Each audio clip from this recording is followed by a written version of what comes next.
দেখি না রাস্তা একটা মেয়ে, ফটো মটো কিচ্ছু দেখতাম না আমরা পড়ার সময়।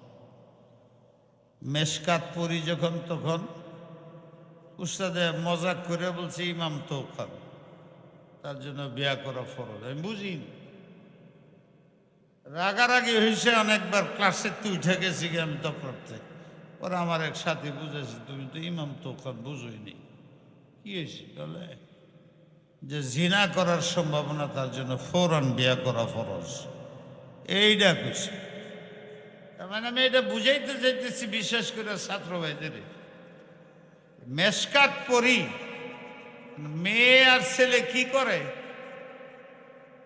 তাদের শাহওয়াত যৌনতা এটা বুঝি না, তখন মেশকাত পড়ি 18 বছর বয়স আমার।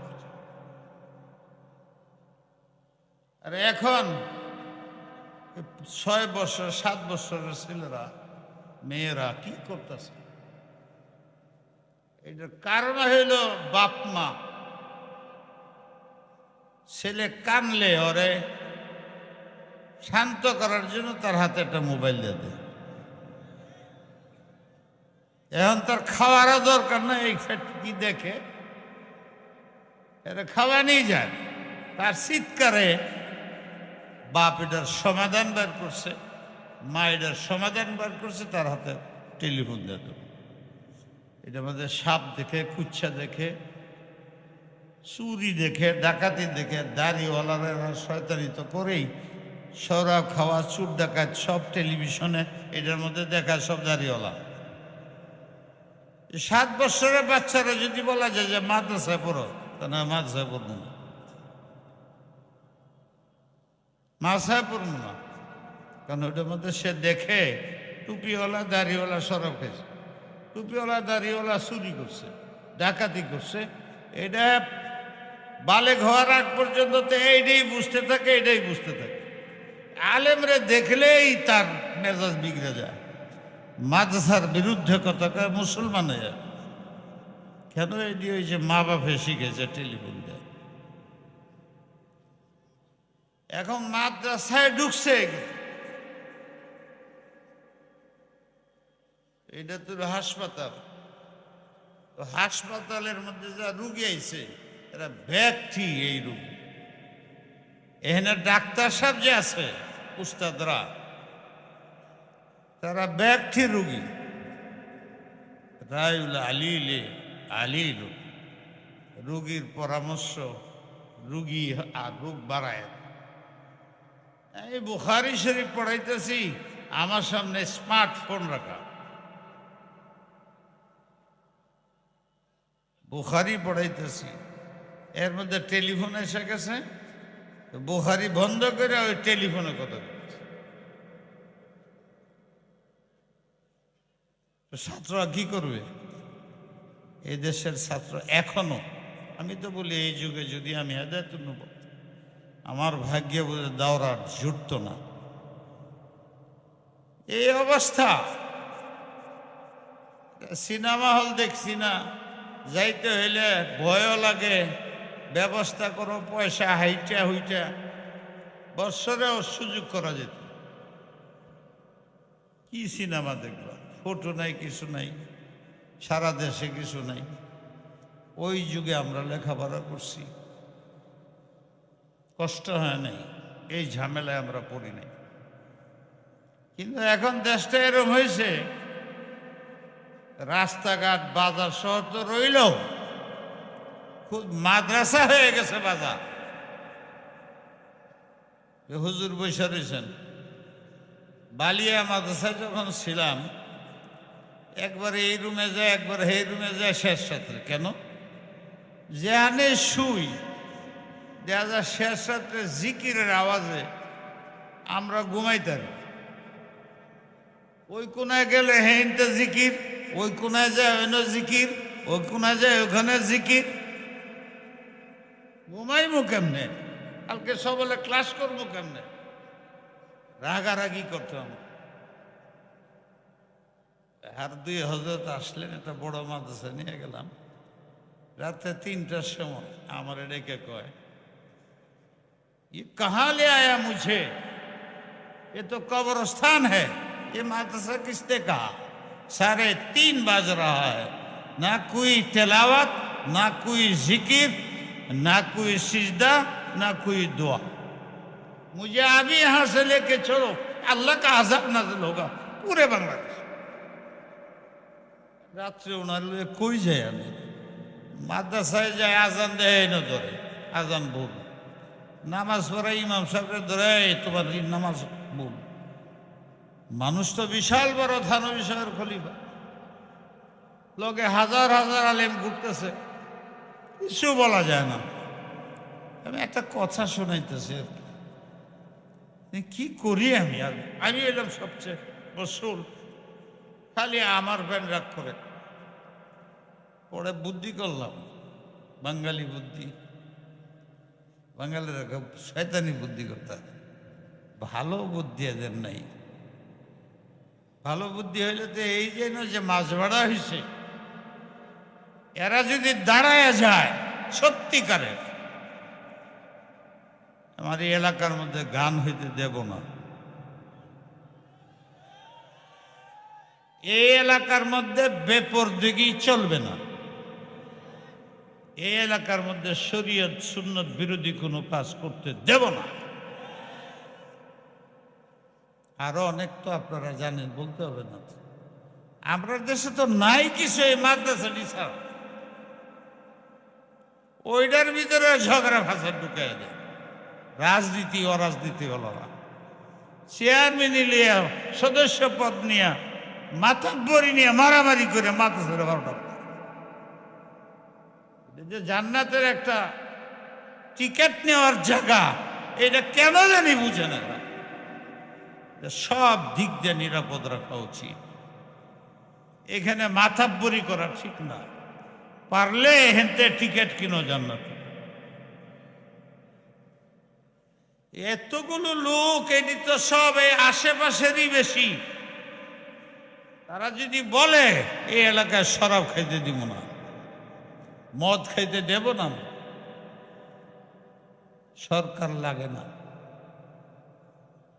এমপি লাগে না, ওই এমপিও আইসা এই কথাই বলবে যে এলাকায় শরাব চলবে, নাহলে বুড়ি পাবে। তখন ভোট পাবে যখন দাড়ি রাখবা, তখন ভোট পাবে যখন তোমার লেবাস উন্নতি হবে, তুমি তখন ভোট পাবে যখন তুমি 5 ওয়াক্ত নামাজি হবে। যে নামাজ পড়ে না সে আল্লাহর গাদ্দার, যে নামাজ পড়ে না আল্লাহর সাথে বেঈমানি করে, সেই লোক কোনোদিন মানুষ এবং জাতির কল্যাণ, মানুষের জন্য ওয়াফাদার, তাকে ধোঁকা দেওয়া ছাড়া সে কোনোদিন মানুষের কল্যাণকামী হইতে পারে না। সে তো আল্লাহর সাথে শত্রুতা করে, আল্লাহর হক আদায় করে না, আল্লাহর বান্দার 60 বছর হক আদায় করবে না, ধোঁকা দেয়া বুট নিয়ে মন্ত্রী মিনিস্টার হয়ে, আর আমারও চিনবে না, আমারও চিনবে না। এলাকার মধ্যে প্রথম সে আসবে গান বাদ্য করবে। কথাটা কি বলছি? লক্ষ মানুষ আপনার, এই 3 ভাগের 2 ভাগ তো কমপক্ষে এলাকা, অর্ধেকের বেশি না যুবক আছ। আল্লাহ তোমাদের যুবক বানাইছে। তোমাদের কাছে আমি আশা করি, তোমরা আমার এইভাবে পরিচয় দিছো, আমি আসমানতে নেমেছি। বললাম যে 500 বার তো আইছি, এখান থেকে 1-2 কিলোমিটার দূরে আমার বাড়ি খোরসা। একবারও বললা না তোমরা আমাদের দেশের, আমাদের এলাকার, আমাদের মহাব্বতের মানুষ, সারা বাংলাদেশে উনি কাজ করেন, তাই উনি যাতে বাহিরে যায় নমুনা বলতে পারে বাদশাহকবিরপুরকে, এটা ওনার জন্য সহযোগিতা হবে। উনি আমাদের এলাকার মানুষ, এলাকার গৌরব কইবার কই না, এলাকার গৌরব। এটা ছিল আমার পরিচয় এখানে, যে আমি এই এলাকা আসি নাই, আসতে পারি না, কিছু আর উজর তোমরাও জানো, আর আমি এটার জন্য ক্ষমাও চাই। কালকে বাড়লে ক্ষমা চাইছি, কিন্তু যা ভুল ত্রুটি হইতেছে কেউ দেয় না, আমি দেই। বাল্য মাদ্রাসা পেয়েছি, তোমাদের এনেও বলতেছে, আমার এনেও আসা যাওয়া থাকতো, তাহলে তোমরা বলতা না যে আমি ও বাহিরের। কিন্তু পরিচয়টা এমনভাবে দিছ, বলতে পারলে না যে আমাদের এলাকার লোক। এলাকার ফকির নাকি এলাকায় ভিক্ষা পায় না, কিন্তু দেখাই দিতে তোমরা এলাকার ফকির ভিক্ষা পায় না, এটা কথা আগেতে ছিল। আমরা এলাকার ফকিরে সবচেয়ে বেশি ভিক্ষা আমাদের এলাকায় পায়। খালি চিৎকার দেওয়া শিখছ, আমারে ভিক্ষা দিবা, তোমরা দিবা? এই যে রাও করে না জানি কি চায় পায়। আমি ভিক্ষা কি চামু করছে, সবাই যাও না, ভিক্ষা চাই না। কি ভিক্ষা চাই জানো? তোমরা যদি আজকে আমরা বলো যে হুজুর আমরা দায়িত্ব নিলাম, আমাদের এলাকার মধ্যে ইসলাম বিরোধী কোনো কাজ হইতে দেব না, আমরা সুন্নতের বিরুদ্ধে কিছুই করতে দেব না, কোনো মাদ্রাসার উপরে কোনো আঘাত আসতে দেব না, কোনো ইসলাম উলামা নিয়ে খেলা করার সুযোগ আমরা দেব না। এইটা যদি করে দেখাইতে পারো, তাহলে এইটা আমি তোমাদের কাছে ভিক্ষা চাই।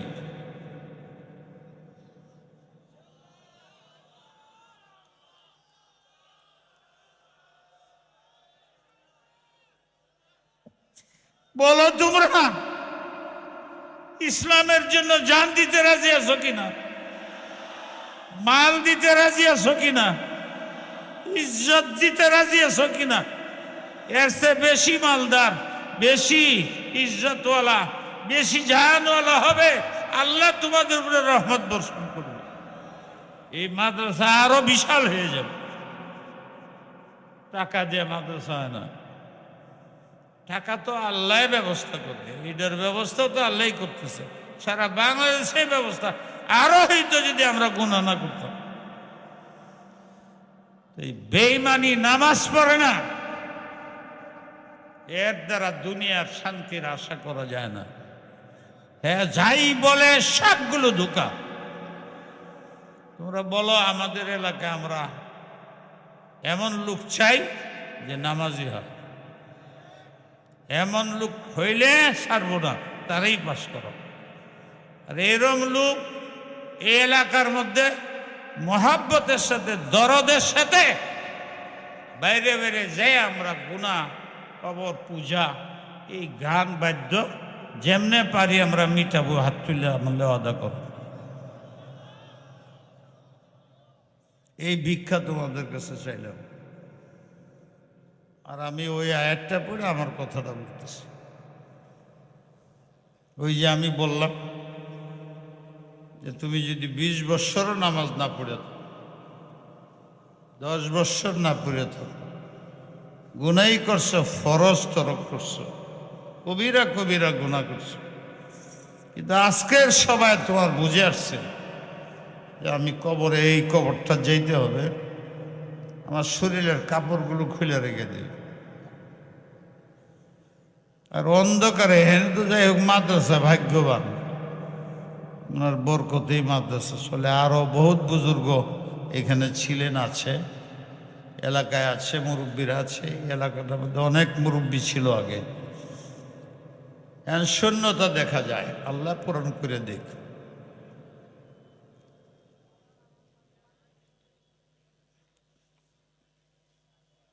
ومن يخرج من بيته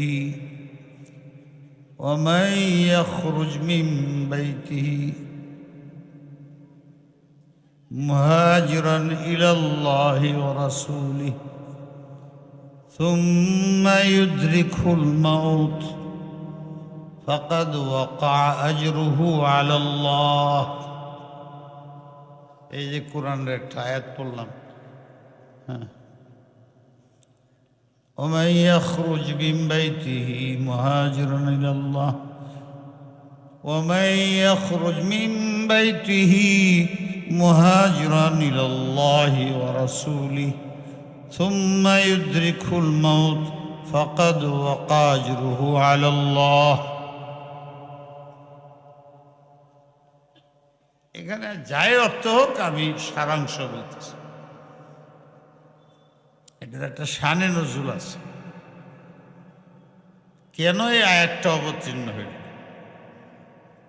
এই জন্য অনেক জায়গায় শানে নজুল পড়তে হয়, কিতাব আছে, এটি পড়তে হয়। 700 এটি না পড়ে এটা দেয়, সময় নষ্ট করে। এক সাহাবী ছিলেন, হিজরতের পরে উনি মক্কায় ছিলেন।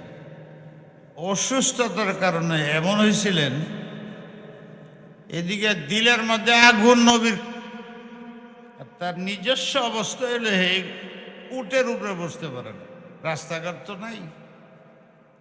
এখন অনেক রাস্তা হয়েছে, তো 400-400 কিলোমিটার দূরে মক্কা মদিনার ডিফারেন্স। আর তখন 4-5 দিন উঠে যাইতে হইতো।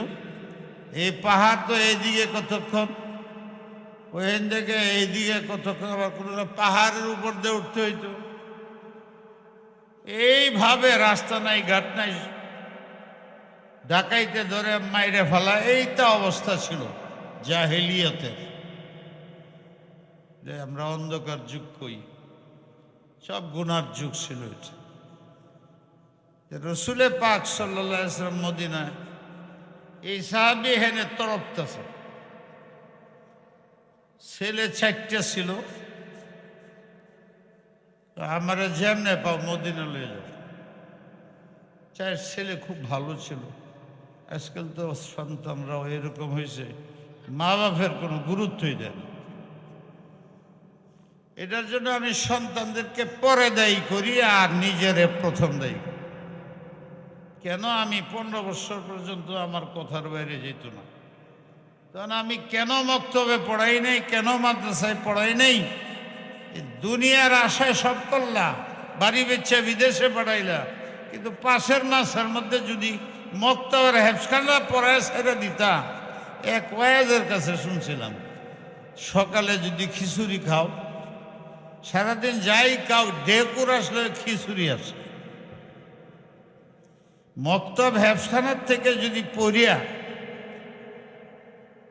এরপরে ইউনিভার্সিটিও পড়ত, শেষ পর্যন্ত ঘুরে সে নামাজি হইত। কুল্লু শাইইন ইয়ারজিউ ইলা আসলিহি।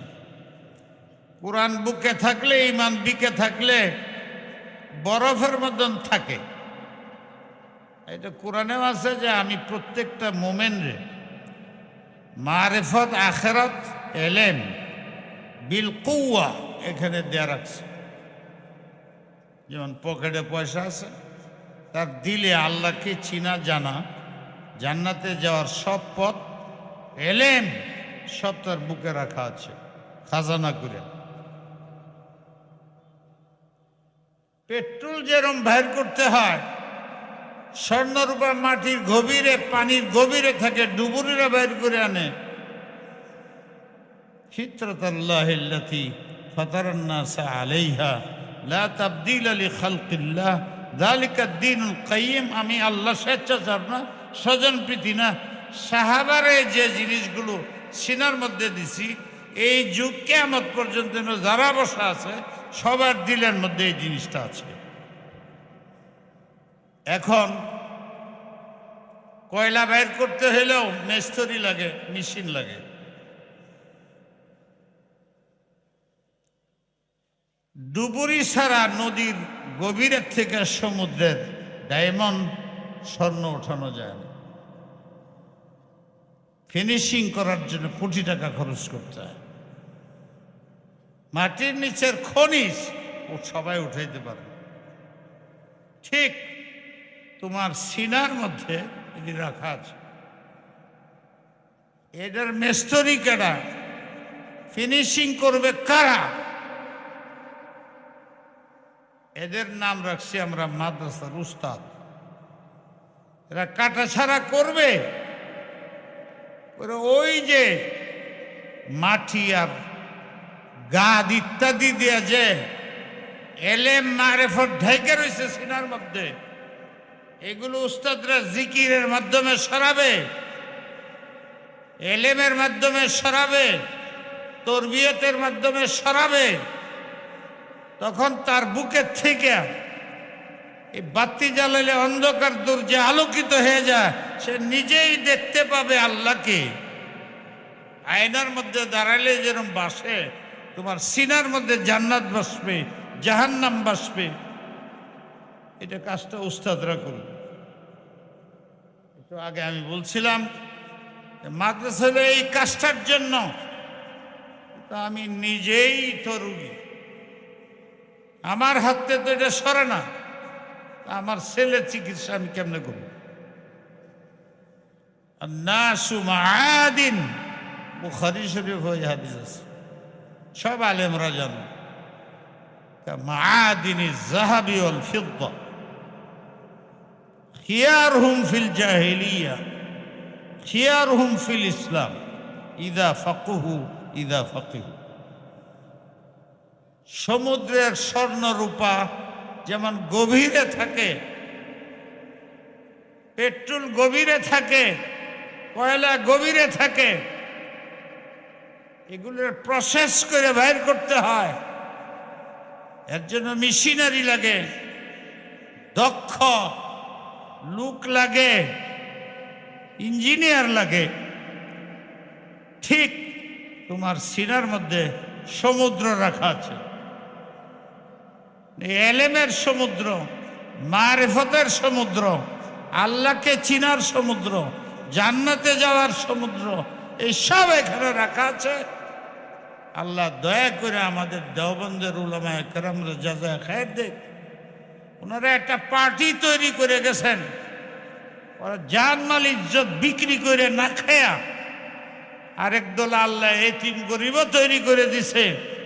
কই যাইবে আর এরা মাদ্রাসাতে আসে। এইভাবে লক্ষ লক্ষ কোটি কোটি ছাত্র বাংলাদেশে হাফেজ হয়, কারি হয়, সারা ওয়ার্ল্ডের ভিতরে চ্যালেঞ্জ করে তারা বাংলাদেশকে ইজ্জতের আসনে উঠেছে।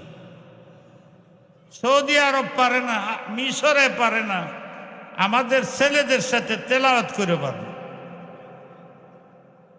যারা এই মেহনত করতেছ, তোমাদের আল্লাহ জাযায়ে খায়ের দেখ। তবে একটা মনে রেখো, মুসাবাকাত টাকার জন্য করো না, টাকার জন্য করো না, তাদেরকে আকৃষ্ট করার জন্য করো যে বাংলাদেশ লেখাপড়ার দিক দিয়া কত আগে আছে। হে আমার যুবক ভাইরা, এই যুবকের এই যৌবন্য তারুণ্যতা থাকবে না। আমারও ছিল নাই, আমারও ছিল নাই, আরো অনেক বৃদ্ধ আছে, করারও নেই। একদিন তোমারও এই অবস্থাই হবে, বন্ধুহীন, দুনিয়াতেই বন্ধুহীন হবে, আখিরাতের কথাই নেই। সালামও দিবে না, আল্লাহ কুল্লাহ পেরে সব রসুল। নিজের কাজ নিজে করে যাও। ভাইয়েরা আমার, এই আয়াতের মধ্যে বলা হয়েছে, বাবাই বলতেছে আমি কিচ্ছু বুঝি না, তুমি আমাদের সন্তান, আমার জীবনের শেষ আশা পূরণ করো। আব্বা কিভাবে নেব? আপনি তো উঠে ঘোড়া কোনোটাতে বসতে পারেন না,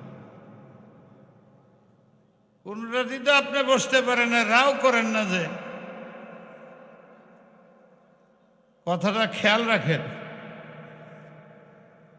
আমি এটা বুঝি না, আমার সন্তান তোমরা, আমার নবীর কাছে লয়ে যাও, এর আগে যেন আমার আত্মা না বাইর হয়। ছেলেরা কি করবে? তখন তারা এই যে বাঁশ দিয়া তা বানায়া বাপের এটার মধ্যে শুয়া একেবারে গলার থেকে নিয়ে নিঃশব্দের রশি দিয়ে বাঁধছে। বাপ ঘুরে পড়ে যায়, খুব শক্ত করে রশি দেব বাঁধছে, যাতে কাঁধে নিলে পড়ে না যায়। এরকম বাঁধ দিয়া, হাত পাও সব বাঁধ দিয়া, 4 ভাইয়ে 4 জন করলে রওনা হয়েছে। মদিনায় যাইব, হাইটটা 8-10 দিন তো লাগবে। যারা হজ করতে গেছেন তারা জানেন তানঈম একটা জায়গা আছে। আহা, তো আমার সামনে এরকম করলে আমি কি করব? যে সুন্দর কথাটা বলতেছি কাইটা যেতেছে বারবার। কি হয়েছে এখানে?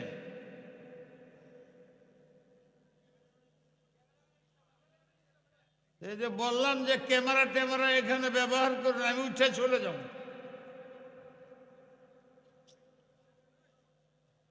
আমার দেশের মানুষ এতই সম্মান দিতে জানো না? অন্য মানুষ আমার সম্মান দিবে না, আল্লাহ দিবে নাকি? এত অনুরোধ করতেছি,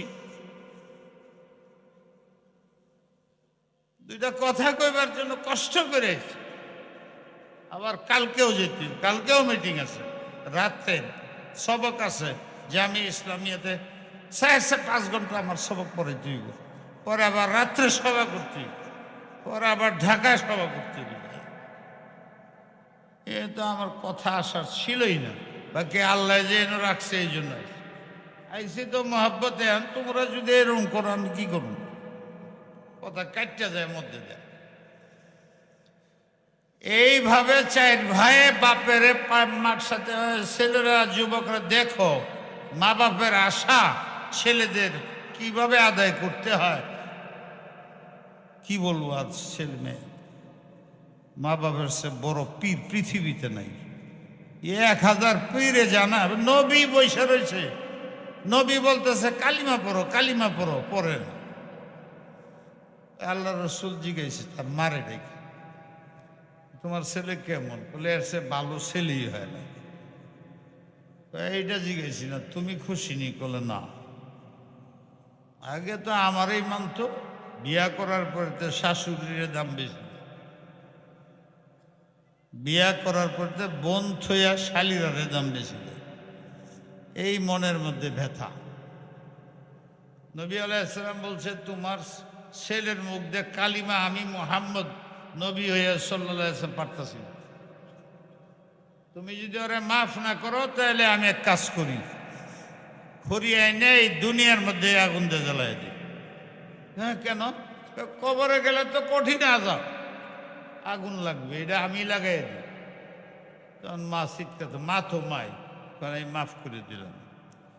যে মাফ করে দিছে হুজুর বলছেন পর কালিমা তাইয়্যিবা লা ইলাহা ইল্লাল্লাহ মুহাম্মদ, ফৌরান সে বলার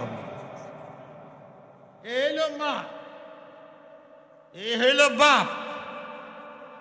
আমরা আজকাল মনে করি অশিক্ষিত মূর্খ, কিচ্ছু বুঝে না, খালি ক্যাটক্যাট করে। সাবধানে এরকম কথা বলো না। কিচ্ছুই যদি না পারো, আর মা যদি বাপ থাকে আজকে গিয়ে মাপ চাও, তোমার মা বাপ খুশি হয়ে গেলে তোমার দুনিয়াও ভালো হয়ে যাবে, আখিরাতও ভালো হয়ে যাবে। মার সাথে গ্যাঞ্জাম করে যত ভালো হইতেছে, এটি সব তোমার জন্য শেষকালে অবল হয়ে যাওয়া। কান্দে লয়ে যাইতে যাইতে তানিম পর্যন্ত গেছে। এক রেওয়ায়াত অনুযায়ী আমি বলতেছি, ওখানে যাওয়ার পরে 3-3.5 কিলোমিটার ওখানে হযরত আয়েশা সিদ্দিকার নামে মসজিদ আছে। উমরা যারা করে ছোট উমরা ওখান থেকে করে, আর বড় উমরা জেরান একটা জায়গা আছে ওখান থেকে, ওখান থেকে সব হাজিরা উমরা করে। তানিম এখানে যাওয়ার পরে এই লোকটা মারা গেছে।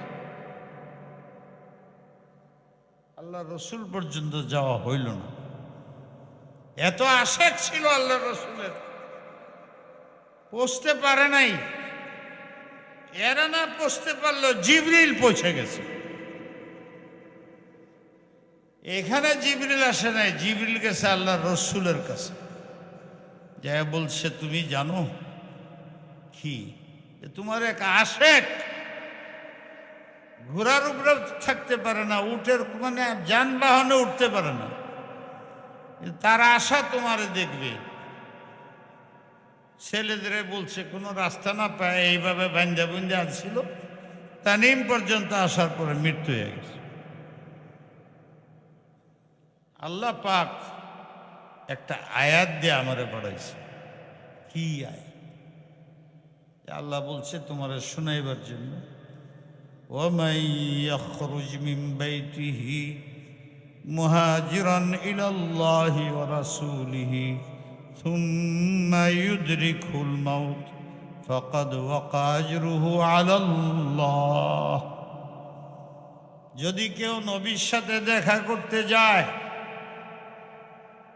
সবচেয়ে বড় ইবাদত নবীর জিয়ারত। কে জানি আমার আগে জিয়ারতের সম্বন্ধে বলছে, মোহাব্বতের জিয়ারত। যারা এটা ভুল বুঝে তাদের বোঝা উচিত, নবী না এলে মদিনার পয়দা হইত না, মক্কাও বোধহয় পয়দা হইত না, দুনিয়ায় বোধহয় সৃষ্টির প্রয়োজন ছিল না। সমস্ত উম্মতে মিলে আল্লাহর আবদিয়ত পুরা করতে পারে নাই। আল্লাহ রসুল আসছেন, এরপরে ঘোষণা করছে যে আমার আবদিয়তের যে দাবি, যেটার কারণে পৃথিবীর মানুষ তৈরি হয়ে গেছে, মুহাম্মদ সাল্লাল্লাহু আলাইহি ওয়াসাল্লাম তোমার মাধ্যমে এটা পরিপূর্ণ হয়েছে, সব উম্মতকে আমি বলে দিলাম আবদিয়ত পুরা হয়েছে। তার ভালোবাসা, তার মুহাব্বত না হইলে ঈমানই থাকে। বুখারীতে হাদিস আছে। যাই হোক, এই আয়াতের অর্থ হইলই তোমার কাছে আসা, তোমার হাতে ধরা, তোমার কাছে বায়াত হওয়া, তোমার সুন্নত পালন করা, এটার জন্যই আমি পৃথিবীতে মানুষ তৈরি করছি। আর সেই তোমার আশেক রাস্তায় তোমাকে দেখতে পারে নাই, মারা গেছে। তা আমি আল্লাহ ঘোষণা করতেছি দুইটা। একটা হইল সে না আসতে পারলেও, তোমার পর্যন্ত না আসতে পারলেও তার নিয়তের বরকতে তোমার সাথে আসা, সাক্ষাৎ করা, দেখা করার যে সব পরিপূর্ণ দান করে। এটা তো হলো তার ব্যক্তি। সাহাবারা এরকম ছিলেন, একটা ব্যক্তি কোনো একটা কাজ করত, তো ওইটা যখন আল্লাহ কবুল করতেন, ঘোষণা করতেন, তখন এইটার পুরা উম্মতের জন্য নেয়ামত হিসেবে দিয়ে দিতেন। এখন ওই সাহাবীর বরকতে, ওর এশকের বরকতে পৃথিবীতে যত মানুষ কালিমা পড়বে আর এলেমের জন্য বের হবে, আমলের তাজকিয়ার জন্য বের হবে, দাওয়াতের জন্য বের হবে, কুরআন শরীফ পড়ার জন্য, মাদ্রাসার জন্য বের হবে, মসজিদের জন্য বের হবে, খানকার জন্য বের হবে, মরণের পরের পুঁজির জন্য বের হবে। ওরা যদি হাসিল নাও করতে পারে, 20 ওয়াক্ত নামাজ, 20 বছরের নামাজ বাকি, এইটার জন্য বের হয়েছে, শুরু করে দিছে, ওইটা শেষ করতে পারে নাই, ফাকাদ ওয়াকা আজরুহু আলাল্লাহ। আল্লাহ বলেন যে আমল শুরু করছে, পুরা করতে পারে নাই, এইটি সব অতীত সহ মাফ করে ধরে জান্নাতি ঘোষণা। ভাইয়ার আমার কথাগুলো তো সারাত্রি বলতে, তো মা বাপের সম্মান করতে রাজি আছেন? আজকে যে মা বাপ যারা আছে তার কাছে মাপ চাইবেন, রাও করেন না কে? মাপ চাইবেন? বোঝা যাইতেছে ব্যক্তি মা বাপের সাথে খারাপ ব্যবহার করে। হ্যাঁ, সবাই মাপ চাইবেন কোনটা? বলবেন যে হুজুর আমি আমার মার প্রিয়, মাকে ছাড়া বাবাকে ছাড়া কিছু বলি না। তোমরা তো সবাই করবে মাপ সমুঝে। যাই হোক, কথার মধ্যে ভুল করবা তো তবু মাপ চাইবা। মা খুশি, বাবা খুশি। মুরব্বীদের বিরুদ্ধে কথা বলো না, কলম ধরো না। আজকাল মিডিয়ার কারণে পরে বুঝে যে আমি ভুল করছি, বোধ পত্রিকায় এসে গেছে, কিয়ামত পর্যন্ত তুমি হাজার তওবা করো, দৈনিক 2 দিন পরে 1 মাস পরে পরে বাইরেতে থাকবো, তুমি অমুকের গালি দিছ, অমুকের গীবত করছস, ওনার প্রতি বদগুমানি, এটি সব ওলামায়ে সুর আলামত।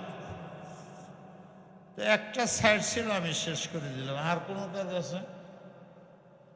আমার কি বলবো বুখারীর কথা? হ্যাঁ, বল না বললে আমি তো ওয়াজ করতেছি, এইভাবে কথার সময় কাটা। বলাই কথা যে এখন এই কাজ করো, কিচ্ছু বলবে না। হ্যাঁ, বুখারী শরীফের খতম হবে, চুপচাপ থেকে শুনতে রাজি আছেন? শুনলাম যে 80 বছরে, 80 বছরে তো আমার জন্মের আগের থেকে শুরু হয়েছে। হ্যাঁ, বিশাল ব্যাপার, সাহস তো করছো তোমরা। আমি যাত্রা বলি 52 বছর আছি, ছাত্ররা খালি কয় যে একটা মিটিং করেন। আমি চিন্তা ভাবনা করে দেখলাম যাত্রাবাড়িতে এনে অনেক আছে, ফুজলার আবার খালি চাপ দেয়, হুজুর কিচ্ছু করে না। সব মাদ্রাসা হয়, যাত্রাবাড়িওয়ালা কিচ্ছুই করে না, হুজুরে কিচ্ছু করে না। যাত্রাবাড়িতে ফুজলার সম্মেলন করলে 3-4 কোটি লোক হবে, 1, 2, 3, 40-50 হাজার ফারিগিন আছে, সারা ওয়ার্ল্ডে আছে। তো এইটা করতে গেলে 5-7 কোটি টাকা লইয়ে নামবো। বলছে যে তোমরা এনে আমার কাছে 5 কোটি দিয়ে যাও, এরপরে আমি চিন্তা করি। আমি মানুষের কাছে টাকা চাইতে পারি না, এইটা আমার দুর্বলতা। ভিক্ষা চাইতে পারি, ছাত্রদের বলতে পারি, সব পারি। তো এখন খতমে বুখারী, এরপরে তারা পাগড়ি দিবে। আমি তো এত লম্বা অনুষ্ঠান পারবো না। কালকে আবার জোহরের পরে আবার রাত্রে, আপনাদের কাছে ক্ষমা চাই। আর বুখারী শরীফের হাদিস এইটা তো নিচে বইয়া পড়াইতে হবে, আপনারা দেখবেন না মরে, বা হুজুর আছেন হুজুরও করবেন। আমি এই হাদিসটা পড়ি, কোনো ছাত্র যদি থাকে পড়ো, আমি তর্জমা করে দিই। ব্যাখ্যা করা কঠিন, জলদি করো। শুরু করব, তওবা করে ইখলাসের সাথে বসে। কে জানে এইটার দ্বারাই যদি আল্লাহ জান্নাতের জন্য নামটা লিখে ফেলায়। এই কইতে থাকেন আর কানতে থাকেন, কানতে থাকেন, হাসাহাসি নেই। গম্ভীর্য মজলিস, শান্ত মজলিস, আল্লাহ যেন এটা দেখ। পড়ো পড়ো, আমার মুখস্থ আছে।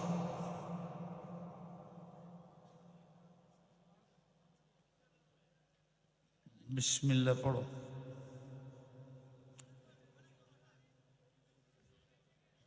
সবাই তো আর দেখা সম্ভব না, আপনারাও চাও করেন না। এত বড় সবার সবার কেমনে দেখেন?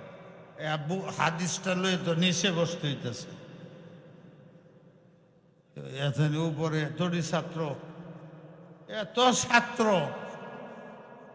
এটা উঠলে তো ভাইগে পড়ি। এটা করো না, পড়ো, পড়াশোনা মানুষকে এই নিয়তে। আল্লাহ বলছে হাদিসের একটা হাদিস যদি তোমরা শুনো আর পড়ো, তাহলে এই যে ছাত্র 10-12 বছর পরে যে ছাত্র হয়েছে, আজ থেকে তোমাকে ওই ছাত্রের মধ্যে গণ্য করে নি। এই জন্য এই বুখারীর খতম আমাদের মুরব্বীরা করে, চালায় এলাকার মানুষ, বাহিরের মানুষ টাকা পয়সা দেয়। তো খতমে বুখারী করে তাদের জন্য দোয়া করবাটাই গাইনে ওদের ছাত্র বানাই দেবে। হাদিসে আছে জান্নাতের রাস্তা হয় আলেম হওয়া, নাইলে আলেমের ছাত্র হওয়া, নাইলে তাকে সাহায্য করা, নাইলে তাকে মহাব্বত করা। এই চায়ের বাইরে কোনো রাস্তা নেই। তো তোমাদের যারা আপনারা এখানে আছেন, এই নিয়তে এই হাদিসটা কে বলে শকিকে বলখির কথা, কিন্তু হাদিসের দ্বারা সাবেত আছে একটা শব্দ পড়লেও সে ছাত্র হয়ে যায়। রাজি আছেন সবাই? পড়ো বিসমিল্লাহ।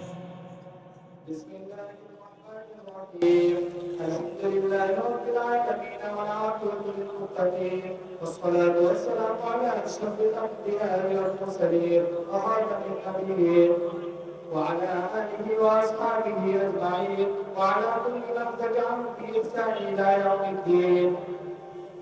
أما بعد فإن أصدق الحديث كتاب الله وأحسن الهدي هدي محمد صلى الله عليه وسلم وخير الأمور عوازمها وشر الأمور محدثاتها وكل محدثة بدعة وكل بدعة ضلالة وكل ضلالة في النار.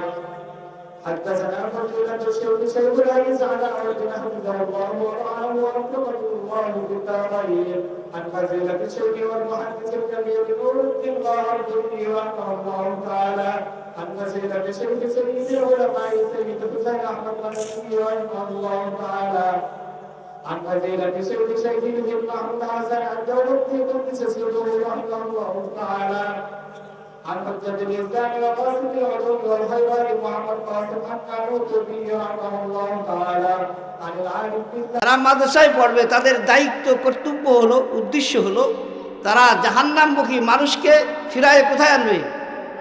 জান্নাতমুখী করে দেবে। কি কর, মানুষ দুনিয়া জাহান্নামমুখী চলতেছে, জাহান্নাম কামাই করতেছে, এই জাহান্নামমুখী মানুষদেরকে কি করবে? জান্নাতের দিকে ঘোরায়। এইটা হলো মাদ্রাসার উদ্দেশ্য। আমি যেখানেই পড়ি, যে মাদ্রাসায় পড়ি, আমার উদ্দেশ্য তো ঠিক রাখতে হবে। কি কন? যাই হোক, মাদ্রাসা সম্পর্কে আমি বলবো না, বলবো হলো মা বোনদের সম্পর্ক। মাদ্রাসা কে করেছে বলতে পারেন? মাদ্রাসা কে করেছে? কি ব্যাপার, আপনারা ওয়াজ শোনেন না? মাদ্রাসা কে করেছে? আল্লাহ। যাই হোক, আগের মাদ্রাসা বাদ দিলাম। আল্লাহ রসুলের জামানায় যে মাদ্রাসা হলো, সর্বপ্রথম মাদ্রাসা কোনটা? আল্লাহ রসুলের জামানায় সর্বপ্রথম মাদ্রাসা কোনটা? হ্যাঁ, আরে মাদ্রাসা, মাদ্রাসা কোনটা? আমি তাই বলছি, মসজিদ বলবি। মাদ্রাসা কোনটা? হ্যাঁ, আরে দাওয়াত। মাদ্রাসা বলতেছি কোনটা? সর্বপ্রথম আল্লাহ রসুলের জামানায় মাদ্রাসা কোনটা? এবং মাদ্রাসা কে করলো? হ্যাঁ, যাই হোক, সর্বপ্রথম যে মাদ্রাসা হয়, আল্লাহ রসুল কোথায় গেছিলেন? গারে হিরায় নাকি? গারে হিরায় সর্বপ্রথম মাদ্রাসা হয়। মাদ্রাসায় পড়ালো কিরা? প্রথমে জিবরাইলে পড়াইছে কিরা? জিবরাইল কারে পড়াইছে? হ্যাঁ, হুজুর সাল্লাল্লাহু আলাইহি ওয়াসাল্লাম কারে পড়াইছে প্রথম? হ্যাঁ হ্যাঁ হ্যাঁ, তাহলে সর্বপ্রথম মাদ্রাসা আল্লাহ রসুলের বয়স 40 বছর নাকি? এই সময় গারে হীরার ভিতরে মাদ্রাসা করলো। কে করলো? আল্লাহ। এই জন্যই আল্লাহ কাকে পড়াইলেন? জিবরাইলকে। জিবরাইল কাকে পড়াইলেন? রসুলকে। রসুল কারে পড়াইলেন? দেখছেন মহিলা মাদ্রাসার সিস্টেম, পুরুষ মাদ্রাসা আর মহিলা মাদ্রাসা কোথার থেকে আসলো? এই জন্যই বলা হয়, আল্লাহর আরবি বলে, মোহাম্মদ হারগিজ না গুফতা, মোহাম্মদ হারগিজ না গুফতা, তা না গুফতা জিবরাইল, জিবরাইল হারগিজ না গুফতা, তা না গুফতা রব জলিল। আল্লাহ যতক্ষণ পর্যন্ত জিবরাইলকে না বলে, জিবরাইল আল্লাহ রসুলকে বলে। তাহলে সর্বপ্রথম মাদ্রাসা কে করলো? আল্লাহ। যারা মাদ্রাসায় লেখাপড়া করে তারা কার মাদ্রাসায় পড়ে? যারা মাদ্রাসার সাথে দুশ্মনী রাখে তারা কিরা? হ্যাঁ, শয়তান না। যারা মাদ্রাসার সাথে দুশ্মনী রাখে তারা কারা? আবু জেহেল, উতবা, সাইবা। কথা বুঝেন নাই? যারা মাদ্রাসার সাথে দুশ্মনী রাখে তারা কারা? জান্নাতি না জাহান্নাম? আমরা যারা মাদ্রাসার সাথে দুশ্মনী রাখি তারা কারা? হ্যাঁ, দেখছেন মাদ্রাসা করলো কে? আল্লাহ। আল্লাহ রসুলকে পড়ালেন। আল্লাহ রসুল পুরুষ না মহিলা? পুরুষ মাদ্রাসা দেখলেন নাকি? আর মহিলা মাদ্রাসার দরকার আছে না? আল্লাহ রসুল সর্বপ্রথম কাকে পড়ালো? তাহলে মহিলা মাদ্রাসা হলো নাকি? হ্যাঁ, দেখছেন মহিলা মাদ্রাসা করতে গাইল।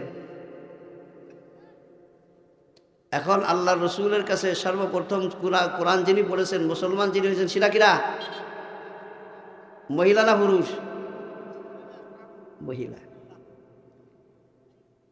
তাহলে মহিলাদের অগ্রাধিকার না? এই জন্যই বলেন যে সর্বপ্রথম যিনি আল্লাহ রসুলের কাছে কোরআন পড়েছেন মুসলমান হয়েছেন সেটা কিনা মহিলা। সর্বপ্রথম যিনি নিজের মাল দৌলত সব বিলীন করেছেন ইসলামের জন্য কিনা মহিলা না পুরুষ? মহিলা।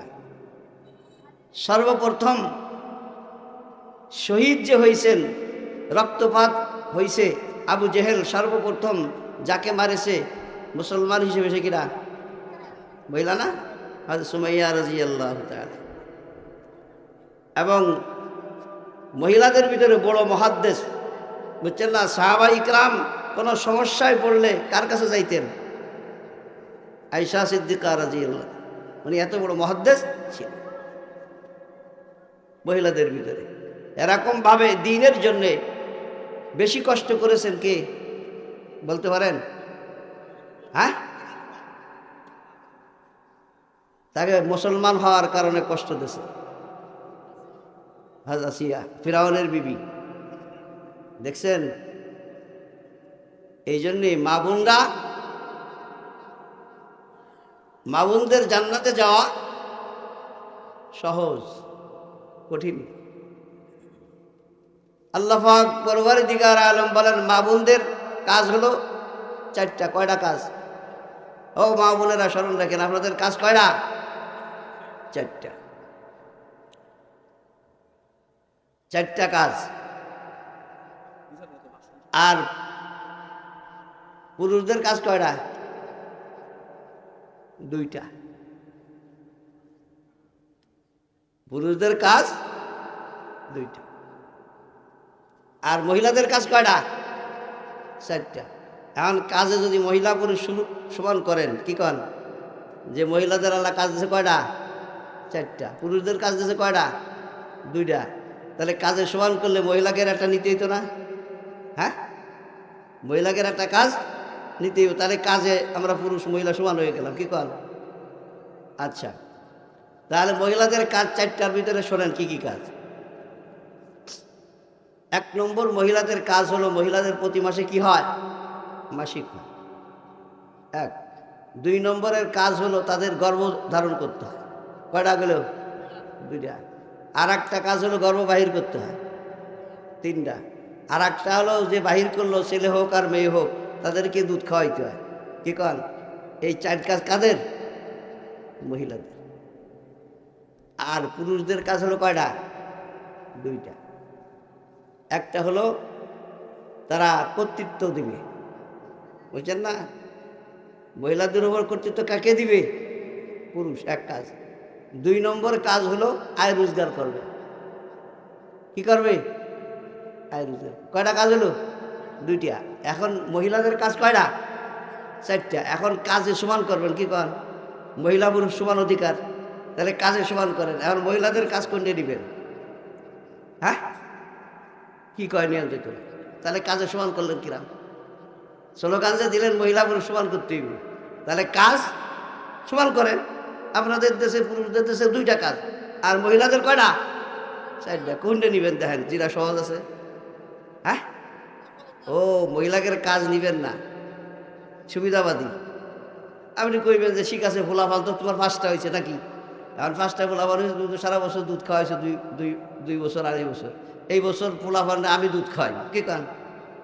পারবেন? আচ্ছা, যদি কন যে না ঠিক আছে, গর্ভধারণ করেন, কি কন? ফোলাফান তুমি 4 দিয়ে দেছো, আমি 1টা দিই, পারতেন না তো? তাকে কাজ 1টাও নিতেন না। আপনার দেশে কাজ 2টা, কি কর? যাই হোক, মহিলাদের কাজ আর পুরুষের কাজ বুঝলেন তো? কে দেশে কাজ? আল্লাহ। যদি আমরা না মানি তাহলে কার কথা মানলাম না? হ্যাঁ, আল্লাহর কথা না মানলে সে কই যাই বুঝা? আফসোস, এটাও বোঝে না। আল্লাহর কথা না মানলে জাহান্নাম, আর আল্লাহর কথা মানলে আল্লাহর বাঘ। যদি আমি না মানি তাহলে আমি মুসলমান থাকবো? হ্যাঁ, তা আল্লাহ বাক করে দিছে মহিলারা যদি সবার অধিকার কয় হইব? আফসোস, কই যাইবে? এই জন্যে কাজ যখন ভিন্ন তো অফিস ভিন্ন হইতো না